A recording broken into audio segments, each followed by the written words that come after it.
నమస్తే. ఇన్నాళ్ళు నన్ను సపోర్ట్ చేస్తూ, ఎంకరేజ్ చేస్తూ మీ ప్రేమని నాకు అందిస్తున్న ప్రతి ఒక్కరికి కృతజ్ఞతలు. అలాగే ఈ వీడియో కూడా ఖచ్చితంగా మీకు ఉపయోగపడుతుంది. లైక్, షేర్ అండ్ సబ్స్క్రైబ్ చేసి మీ సపోర్ట్‌ని నాకు అందించండి. అలాగే ఈ వీడియో పట్ల మీకున్న అభిప్రాయాన్ని కామెంట్ సెక్షన్‌లో కామెంట్ చేసి తెలియజేయండి. ఇప్పుడు వీడియోని చూద్దాం. జ్యోతిష్య శాస్త్రం ఒక అద్భుతం. వేదాంగమైన జ్యోతిష్య శాస్త్రం అనేటువంటిది మానవ జీవన గమనానికి ఒక వరం. జ్యోతిష్య శాస్త్రం నీ జీవితంలో వెలుగు నింపే ఒక భాష.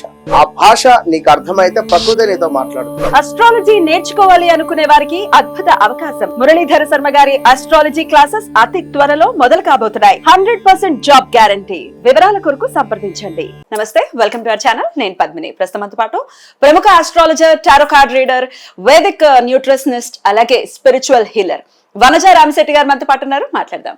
మేడం నమస్తే. నమస్తే మా పద్మిని. శ్రావణ మాసం మొదలు కాబోతోంది. Beautiful tarot card reader. Tarot card అనేది చాలా అక్యురేట్ గా వస్తుంది.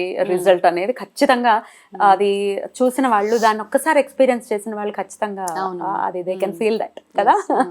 అంతనా ఇంత పవర్ఫుల్ ఏంటి అసలు ఈ టారో కార్డ్? ప్రశ్న శాస్త్రమేనా లేకపోతే ఎట్లా అసలు? What is tarot? కంప్లీట్ గా ఒకటి మన ఎనర్జీ వర్క్స్ అలాట్. ఓకే, మన మైండ్లో ఉన్న క్వశ్చన్స్ కానీ బ్లాకేజెస్ కానీ మనం ఒక్కసారి టారోకి కనెక్ట్ అయినట్టయితే అదే మనకి ఆటోమేటిక్గా ఒక వే చూపించేస్తూ ఉంటుంది. కాబట్టి క్వశ్చన్ అండ్ ఆన్సర్స్ కూడా ఒక చాలా మంది అంటుంటారు చిలక జ్యోతిస్తే మాది ఇది అని. వాట్ ఎవర్ అంటే మనం ఏ రకంగా అనుకున్నా మనకి మన జీవితంలో ఉన్న చిన్న చిన్న ఇష్యూస్కి ఒక ప్రాపర్ డైరెక్షన్ కావాలి అన్నప్పుడు నేను కంప్లీట్గా టారోస్ని నమ్మేస్తాను. బ్యూటిఫుల్. అవును, అది అసలు ఒక్కొక్కసారి అగమ్య గోచరంగా ఉంటుంది పరిస్థితి. ఏం చేయాలో మనకు తెలియట్లేదు, ఎలా వెళ్ళాలో ముందుకు తెలియట్లేదు అనుకున్నప్పుడు నా లైఫ్లో కూడా ఒకసారి టారో అసలు భలే రూట్ ని చూపించింది. అంటే ఒక్కసారి ఐ ఓపెనర్ అనమాట. అట్లాంటి ఒక పరిస్థితి వచ్చినప్పుడు ఇట్ హెల్ప్ మీ అలాట్. నాకైతే చాలా చాలా నమ్మకం. అంటే టారోలో ఒకటి రీడింగ్ అవుతుంది, రెండు హీలింగ్ అవుతుంది, హీలింగ్ కూడా అవుతుంది, కౌన్సిలింగ్ అవుతుంది. టారో ప్రెడిక్షన్, టారో రీడింగ్ అప్పుడు ఏమవుతుందంటే ఏదో ఆస్ట్రాలజీ లాగా 10 minutes ఇది అలా ఉండదు కదా. టారో రీడింగ్ ఒక మనిషికి చేసినప్పుడు రీడింగ్, హీలింగ్ అండ్ కౌన్సిలింగ్ మూడు అయిపోతాయి. ఏం చేయాలి, ఎలా చేయాలి అన్నది కూడా వచ్చేస్తుంది. కాబట్టి it gives a good direction. Definitely. అయితే ఇక శ్రావణ మాసం మొదలు కాబోతోంది కాబట్టి according to tarot card reading ఎలా ఉంటుంది మన ద్వాదశ రాశి వాళ్ళకి అనేది ఒకసారి మీ రీడింగ్స్ ద్వారా వినాలి అని అనుకుంటున్నాను.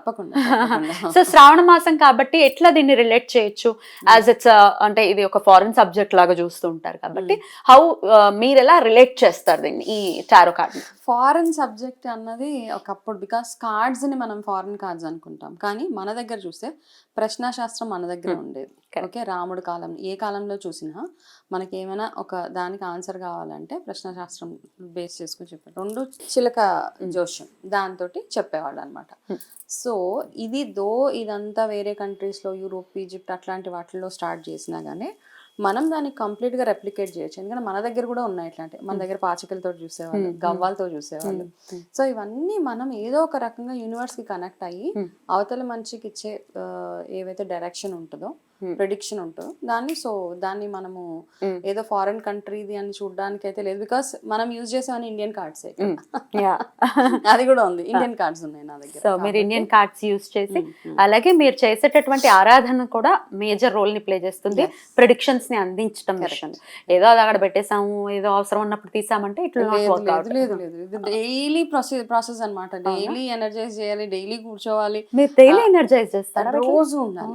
ఓకే, ఇప్పుడు మనం ఎలా ఉన్నా, ఇప్పుడు ఎలా అయితే మనకి ప్రతిరోజు ఫుడ్ అవసరమో, ఎలాగైతే మనం ఎనర్జీ ఫ్యూయల్ అవసరమో, వీటికి మెడిటేషన్, చాంటింగ్. ఇప్పుడు నేను సౌండ్ హీలింగ్ చేశాను, సౌండ్ హీలింగ్ తోటి.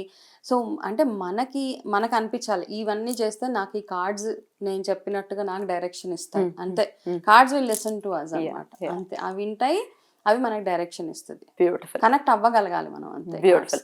అట్లా డైరెక్షన్ ఇవ్వటం కోసమే మన ద్వాదశ రాశుల వాళ్ళకి కూడా మరి మొదలు పెడదామా? షూర్ గా. మరి తులా రాశి వారికి ఎలా ఉండబోతోందండి శ్రావణ మాసం?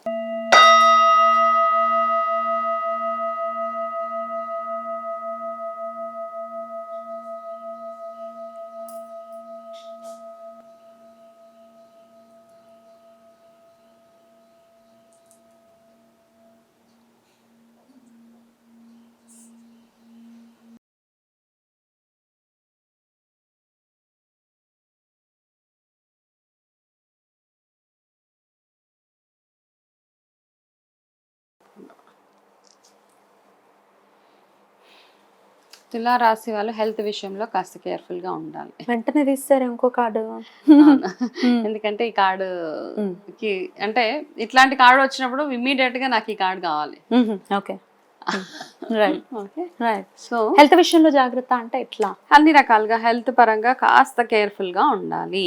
ఏ చిన్నది వచ్చినా ఇమ్మీడియట్ గా మీరు డాక్టర్కి చూపించుకోవడం, సెల్ఫ్ మెడికేషన్ అస్సలు పనికిరాదు మీకు. ఓకే, తులారాశి వాళ్ళకి. దాని తర్వాత మీరు ఎవరినైనా మనసులో బాధ పెట్టుకొని ఎవరినైనా క్షమించలేని పరిస్థితులు ఉంటాయి కదా, నేను వాళ్ళని నా జన్మలో క్షమించను, వాళ్ళంటే నాకు ఇష్టం లేదు, వాళ్ళకి ఇలా అవన్నీ మర్చిపోయి వాళ్ళని ఒక ఫర్గివ్నెస్ అంటాం కదా, వాళ్ళని క్షమించి వదిలేసేయండి. ఎవరైనా కావచ్చు అది. ఇంకా క్లియర్గా చెప్పాలంటే అత్తగారు, ఆడవాళ్ళు. సో ఈ కార్డ్స్లో నేను చెప్పేది అంటే అత్తగారితో ఏదైనా ఇష్యూస్ ఉంటే కనుక అత్తగారి కోడలతోటి, కోడలికి అత్తగారితో ఒకళ్ళని ఫర్గివ్ చేసుకునే మంచి డైరెక్షన్ అనమాట. ఓకే, కాబట్టి ఇది ఒక్కటే మీరు చేయండి. కాకపోతే మీరు ఎక్కువగా కేర్ఫుల్గా ఉండాల్సింది హెల్త్ విషయంలో. హెల్త్ విషయం పక్కన పెట్టేస్తే మిగతా అన్ని విషయాలలో స్లోగా మీకు ఇంప్రూవ్మెంట్ ఉంటుంది. మీరు ఎక్కడైనా ఏమైనా ఇన్వెస్ట్మెంట్స్ చేస్తున్నా దాని మీద మీరు మంచి ప్రాఫిట్స్ చూడవచ్చు. ఒకటి, పిల్లల విషయాల్లో కూడా కాస్త కేర్ఫుల్గా ఉండాలి, కొంచెం కేర్ఫుల్ అంటే వాళ్ళ హెల్త్ విషయంలో కూడా కాస్త కేర్ఫుల్గా ఉండాల్సింది తులారాశి వాళ్ళు. ఇదే వాళ్ళకి వచ్చిన ఈ 2 డైరెక్షన్స్. థర్డ్ కార్డ్ ఏం చెప్తుందో చూద్దాం. ఓకే, సో ఆల్మోస్ట్ మనము ఇంతకుముందు ఒకటి చూసాం, వాళ్ళకి కూడా కాస్త అంత సింహరాశి టైప్లోనే ఉంది వీళ్ళకి కూడా, తులారాశి వాళ్ళకి కూడా. సో ఈ 3వ కార్డు కూడా కొంచెము మీరు ఫస్ట్ అయితే నేను చెప్పాల్సింది ఏంటంటే ఈ శ్రావణ మాసం ఏదైతే ఉందో ఎంత దైవారాధనలో ఉండగలిగితే మీకు అంత బాగుంటుంది అనమాట. అనవసరంగా మీకు ఆపర్చునిటీ ఎవరైనా వచ్చి ఇది చేయి చాలా బాగుంటుంది, ఇదిగో నేను ఇస్తున్నాను పర్వాలేదు, నీకు 1 crore రూపీస్ ఇస్తున్నాను, ఇది పెట్టి నువ్వు అక్కడ ఇన్వెస్ట్ అయినా కానీ మీరు చేయొద్దు. ఈ మంత్ అవ్వద్దు అస్సలు, దేని నో టెంప్టేషన్స్ అనమాట. అసలు ఎక్కడా కానీ మీ మనసు మీ కంట్రోల్లో ఉంచుకోండి అన్ని విషయాలలో. ఓకే, ఎక్కడ నోరు చేరడం కానీ, అన్నెసెసరీగా ఇన్వెస్ట్మెంట్స్ చేయడం కానీ, షూరిటీ సంతకాలు పెట్టడం కానీ ఏది చేయకండి ఈ 1 month. అంతే, కొంచెం కేర్ఫుల్. అంటే నేను నా పని నేను చేసుకుంటున్నాను అంతే, నాకు ఎవరితో సంబంధం లేదన్న టైప్లో ఉండండి. చెప్పండి. మీ బేసిక్ రెస్పాన్సిబిలిటీస్ ఏవైతే ఉంటాయో అవి ఫుల్ఫిల్ చేసుకొని ఎక్స్ట్రాగా ఏం చేయొద్దు. జస్ట్ మీరు చేయాల్సిందల్లా ఏమిటో చూద్దాం. అక్కడ ఫ్యామిలీకి మాత్రమే మీరు పరిమితమై ఉండండి. ఓకే, దాని తర్వాత టువర్డ్స్ ది ఎండ్ బాగానే ఉంటుంది. ఓకే, మంచి అంటే నమ్మకస్తులు మీకు పరిచయం అవుతారు, నమ్మకస్తుల ద్వారా మీరు అనుకున్న పనులన్నీ జరిగిపోతూ ఉంటాయి.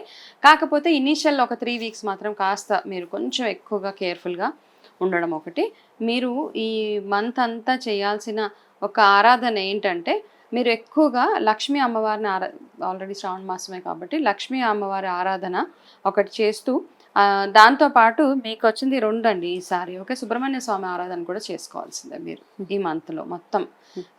అంటే షష్ఠి వచ్చినప్పుడు కానీ, పంచమి వచ్చినప్పుడు కానీ, మంగళవారాలు కానీ ఇవన్నీ చూస్ చేసుకొని ఆ రోజులో మీకు ఏ రోజు వీలైతే ఆ రోజు సుబ్రహ్మణ్య స్వామికి టెంపుల్కి వెళ్ళిరండి. ఓకే, ఇంట్లో మీరు ఎంత చేసినా ఒక్కసారి గుడికి వెళ్ళి వస్తే సరిపోతుంది. మా ఆస్ట్రాలజీ కూడా రిలేట్ అవుతుంది.